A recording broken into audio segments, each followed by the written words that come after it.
This Organized Chaos podcast is brought to you by Gems Art Studio.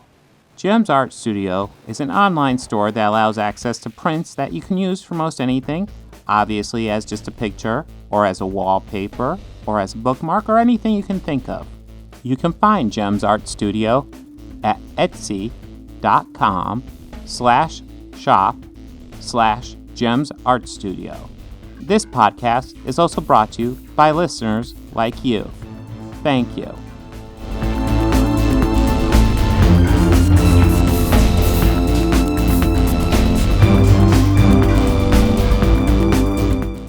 Now we're going to go to Superman and Lois. And one thing I will say before I 100% this is why I'm saying kind of goes for Superman, Lois, and Loki. Some of the screening in these series is really bad. It's clearly like a fake set, and they're just superimposing it. I want to say, like, the screening's worse in Superman and Lois than it is in Loki overall. That being said, it's also very clear that Loki has a much bigger budget. So, in a lot of ways, even though it's better in Loki, I blame Loki a bit more for this, because it has a bigger budget. There's really no excuse for it in Loki. Superman and Lois is a CW show. There's kind of an excuse there. Anyways, we're gonna go to Superman and Lois. First thing we're going to talk about, episodes 6 through 11, and we're going to talk about this guy to start out with. We're going to talk about Lex Luthor. Unless you didn't tell by the fact that I did a whole spoiler thing on all this stuff, we're going full spoilers here too. We got Lex Luthor, alternate reality Lex Luthor, married to alternate reality Lois Lane. He hates Superman. He sees Superman as a bad guy, as a villain. And what we see is that he's not like your normal Lex Luthor.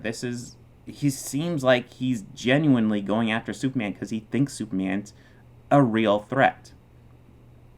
And what we find out is that in our universe, this guy is named John Henry Irons.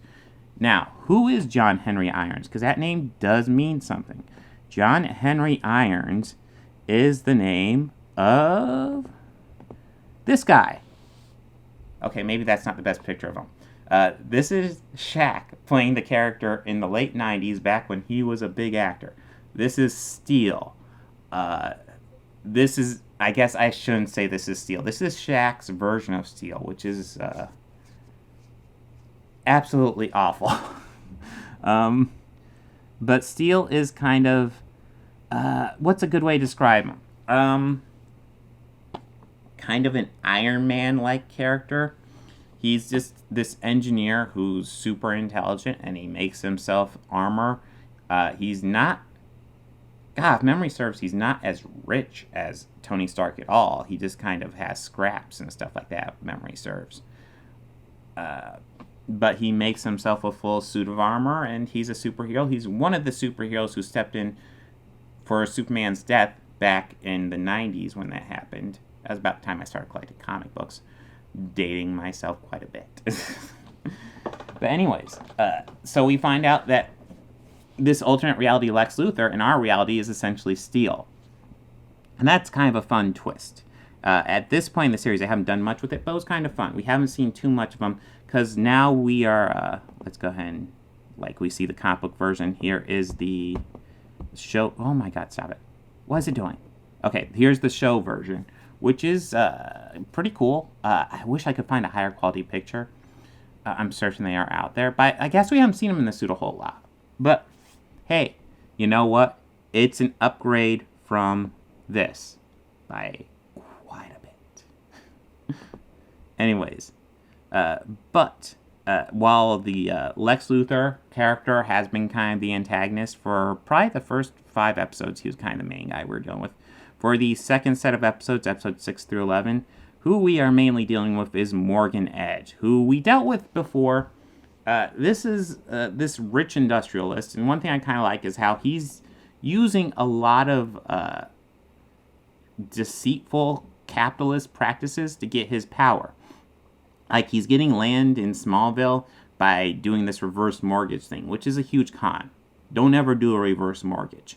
It is bullshit. Essentially, the way it works is that essentially a bank says, hey, we'll pay you money now, and if you don't pay us back, we just take your house from your family when you die. It's complete fucking bullshit. But anyways, that's one of the tricks he uses. And he also goes to Smallville, and he's creating jobs for them. So these farmers who are down on their luck, desperate for work, he's creating jobs. And we see what he's doing is he's actually using a lot of these people and giving them work opportunities. And what these work opportunities are is he's implanting Kryptonian consciousnesses into these people. So that's how come you end up with all these people with like Superman powers, which is a serious issue. Now, they seem like not all of these things take, so we end up with some side effects and some people who just have powers that can't really control it, and that's an issue. But as this series progresses, I'm really digging what they are doing, because Morgan Edge is actually twist reveal, big spoiler, Morgan Edge is actually Superman's half-brother, which is crazy. Not really a character known for siblings. In fact, Superman's been around for, 80 years at this point, and this is like a character created for the show. Superman's half-brother. This is the son of his mother before she met his father. And his plan is fairly simple. He's implanting Kryptonian souls into people because it's kind of like the Zod plan in Man of Steel. He wants to create Krypton on this place. And the reason why the reason why he's doing this in Smallville is because that's where Clark's ship landed, and it created a whole bunch of X-Kryptonite, and because these people have been exposed to massive amounts of X-Kryptonite over time, not massive amounts, but just a little bit, but over a long period of time, they are more likely to be able to accept these Kryptonian souls into their bodies. And that brings us to Lana Lang, because one of the big twists we get revealed was that her husband, who's always been talking about how great Morgan Edge is, he volunteers for this. So there's a bit where he comes to help Lois while a couple of Kryptonians are assaulting them while Superman's off. Superman and Jordan are off in the fortress, if I remember correctly. And he comes by to help her, only to reveal that he's actually working for Morgan Edge, and he's got one of these Kryptonian souls in him too. And so we have the grandfather. Yeah, Lois, the grandfather of the kid. So Lois's father. Once they figure all this out, they're working. They get the device from Morgan Edge. God, I'm stumbling a lot now. And what they manage to do, and it's really weird when you think about it. So, Superman's mother was a big part of making this device because she wanted Kryptonian to live on. Obviously, she didn't plan to, kill innocent people to do it. But, the idea was we can preserve some Kryptonian souls in this device. So, her soul's actually in there, too. And so, Lana Lang, because she feels guilty because her husband's causing some chaos now, she volunteers to take on Superman's soul. Which in my mind is just the show doesn't approach this, but in my mind I'm thinking, wow, the soul of your mother is in your ex's body. That's weird. The show doesn't really approach it, and it really shouldn't. But it's just, I don't even know why I would think of that. That is weird stuff going on. But one of the things, oh my god, I didn't get any pictures of Superman and Lois in this whole thing. But the best episode of this series was literally the 11th one. What you get is kind of a quick, maybe 15, 20 minutes recap of Superman's origin and him and Lois Lane dating. And I'm going to go ahead and say this right now. After this episode, this is my favorite version of Superman and Lois. Without doubt. they had great chemistry. I believed it, and I liked their relationship. It worked for me. And yeah, it does it very quickly, and it kind of, hits you over the head with it, but it works. And also just seeing, we see his first flight, just kind of seeing his origin scene, it was kind of cool. Not quite as cool was, we saw a little bit of Morgan Edge's origin, and we see him create the fortress, and I'm not going to lie, seeing him, wish I pulled up that image. If you're listening to the podcast, you're not missing anything, because there's a couple images I missed. But, seeing his origin, he looks like just generic goth emo kid. Teenage him. And apparently it was in the 80s. Was that a big deal in the 80s? Maybe. But he looks so generic, it's lame. But overall, I am loving this series. This is fantastic. I want to see where it goes. I think they're doing new episodes soon, if I remember correctly. I want to say, July 13th, July 16th, they're doing new ones again. I don't know if I'm remembering that correctly, or if it's out for the summer.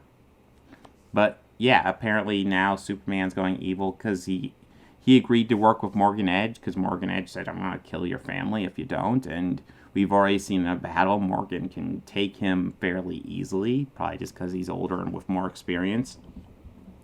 So I do want to see where the story goes past here, but I'm really loving this show so far. I love this version of Superman Lois. Fantastic. I enjoyed the first 5 episodes a lot. This second set of episodes just raised the bar so much. Fantastic series. Absolutely watch this.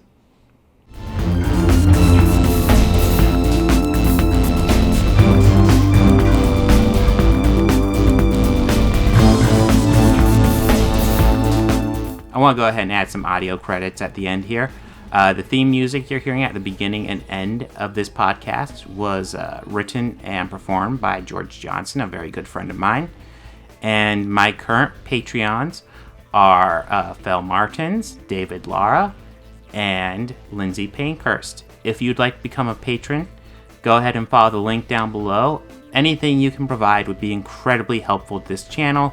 We're barely limping by right now. I'd love to make this my full-time job. I'm miles away from that right now. So any help you could provide, just $1 a month would be amazing. You know you want to. All your friends are doing it.